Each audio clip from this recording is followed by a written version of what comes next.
On February the 1st, 1713, as he looked out of his fortified Turkish villa over the Moldovan plains, the last Swedish emperor, Charles XII, could see a column of his Ottoman allies' troops coming to arrest him. Turks and Swedes had hardly been aware of each other until they had started an intercultural bromance just a few years earlier. But the precocious Swedish leader had tested the patience of his hosts as he tried to recruit them for his war against Peter the Great of Russia.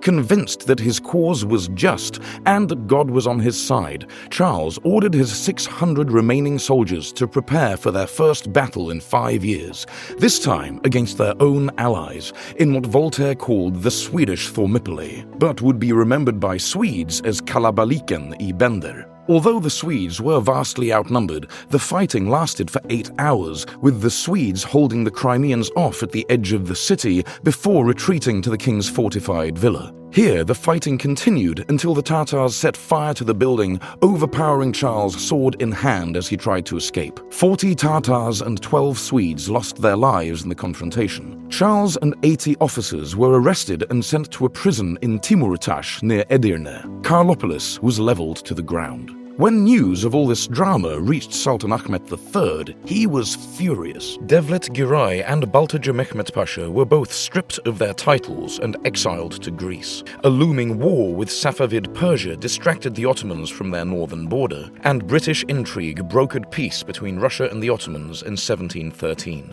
A great irony is that the British would return to the region to fight the Crimean War to do exactly what they had prevented Karl from doing 150 years earlier. Back in Sweden, rumors spread that the king had converted to Islam and was not coming home. When Charles received a letter from his government requesting permission to transfer sovereignty to his sister, he finally asked the Sultan for permission to leave, which was happily granted. On their trip home, the Swedes were joined by a cosmopolitan entourage they had amassed on their adventures, many of whom eventually settled with them in Sweden. These included Ukrainian hetman Philip Orlik and a number of Turkish chefs, creditors, and bodyguards. At the time, non-Protestants were not allowed on Swedish territory. A royal decree legalized Islam in Sweden for the first time, allowing the king's Turkish companions to found the country's first Muslim community. Thereafter, Turkish recipes, spices, vocabulary, and practices spread across the country. Particularly popular was coffee, of which Swedes are still the world's biggest per capita consumers and for which they still use the Turkish pronunciation. The communications network between the Sultan and his provinces became the basis of Sweden's ombudsman scheme, which was subsequently adopted along with its Swedish name by the European Union in 1992. Words like kalabalik and dolma became part of the Swedish language. Middle Eastern spices found their way into traditional recipes, including meatballs, although the claim that Swedes did not have meatballs until this time is probably untrue. By now, Sweden's enemies had rebuilt their armies and were pushing back. Charles raised an army of 20,000 men during his brief visit to Stockholm and marched to the fortress of Fredriksten, which had recently been reoccupied by the Norwegians. Here, while inspecting the siege trenches one night, the king was shot through the head by another lucky longshot, becoming the last European monarch to die on the battlefield. The incident has been shrouded in conspiracy theories ever since, and Charles's body has been exhumed 3 times to confirm whether he was shot by one of his own men or not. The most recent examination in 1917 ascertained that the trajectory and impact of the headshot could only have come from close range. Then, in 2001, DNA tests on a Swedish uniform button excavated from the scene in 1924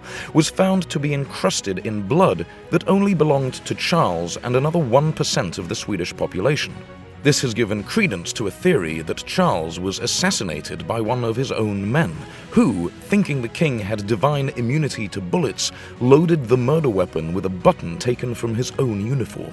André Sicre, a French military engineer, later confessed to the murder under interrogation, though most accounts suggest that this was under the influence of either alcohol or torture. The last Imperial Swedish army froze to death trying to cross the mountains from Norway back to Sweden in what became remembered as the Karolian Death March. Animals from across the region were drawn to the area by the abundance of meat, making it a haven for Norwegian fur trappers for years to come. The Great Northern War is thought to have cost Sweden 15% of its population. Charles's death marked the end of the Swedish Empire and the beginning of the Swedish liberal era in which aspects of Turkish culture survived and became embedded in modern society. Russia kept its gains and annexed Finland in 1808, leaving Sweden the size and shape it is today. Charles was all but forgotten until the concept of nationalism swept Europe a century later. To revive his memory, the king's only statue was built in the center of Stockholm on November 30th, 1868, on the 150th anniversary of his death. It solemnly points in the direction of Poltava. Today, it serves as a meeting point for rallies of Swedish nationalists, apparently unaware of the valuable foreign influences Charles brought to their country. The ongoing culture wars have seen petitions to replace Charles's statue with that of a very different kind of Swedish leader, Greta Thunberg. Nevertheless, to this day, November the 30th is celebrated as Dolmadagen or Dolma Day, when food festivals celebrate the emperor's favorite Turkish dish from his time in Bender. Today, Turks are Sweden's biggest ethnic minority, often held up by the EU as an example of successful integration. Peter died in 1725, but his successors continued to push south into Ottoman territory, winning more wars against the Ottomans than any other single country, often thanks to its newly acquired naval power. By 1914, the loss of the Balkan heartland to Russian influence left the Ottomans at the mercy of the victors of the First World War, ending their empire forever. The little-known Pruth River Campaign was the Ottomans' best chance to avert this course of events. If the Ottomans had taken Charles's advice, there is little doubt that Russian gains would at least have been reversed and the Russian Empire may never have been founded. Muscovy would remain another stand that most people would struggle to find on the map.